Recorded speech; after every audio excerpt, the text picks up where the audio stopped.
This is what happens when you hit a rock. The blade went right into the lawnmower.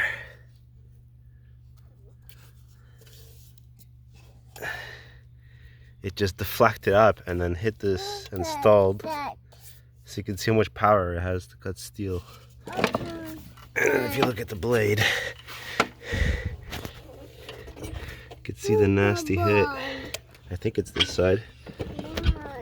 Both sides hit. I don't know. But that's fucked. Look at this hole.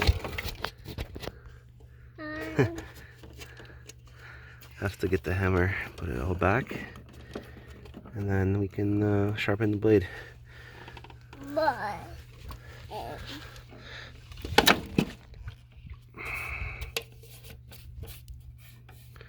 What the fuck is that?